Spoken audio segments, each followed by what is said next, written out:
chiruka waira majivina mumwanufa greenfield ndokwandopa ropa kuchiruruka chiruruka panoumburuka autonodzwa chauruka kubuda furuka chiwacho chiwa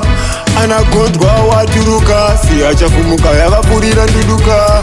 wangu uzi noumburutsa ropa kutushuka cheziwo chikurura kuimburura lisi sombi mwana wenyoka inzenzvana dzinodzinza rese munodedzana zvekuti ndikaficha mune nehama ndokubudisira tepi yekabhembana chenge chakaberekwa kana nemvana amezo kunge gogo wacho chiri mwana munofoira zama pamotyora grama azvenge zvodanana zvovezana rarai muzvareka nzenzana demo kuna mukoma vako vakauya vaine vatemo vakatotanga kuti ndine bhama adrama mama mazvina bhamama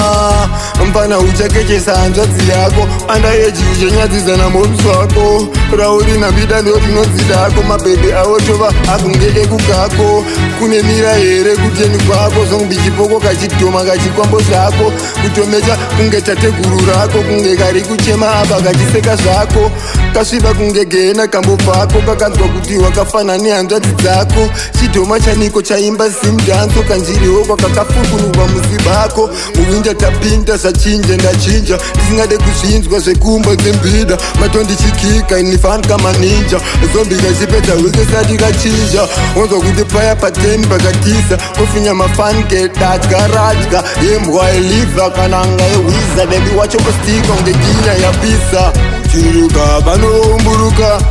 autonodzwa chauruka kubuda furuka chiwacho chiwa anagondwa waturuka siyachafumuka yakapurira nduduka wangu uzi noumburutsa ropa kutushuka cheziwo chikurura kuimburura tizvidende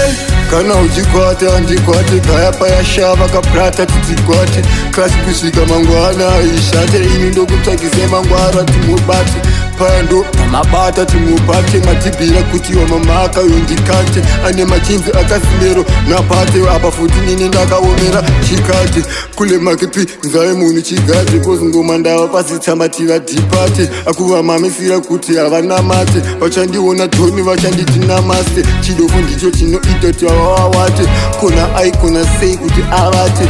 abhima yobva yasvika pamapate bhima yavo yavana mahwindo nepate apa tiri muchiprado kuchipate ndakavemechera zikufadza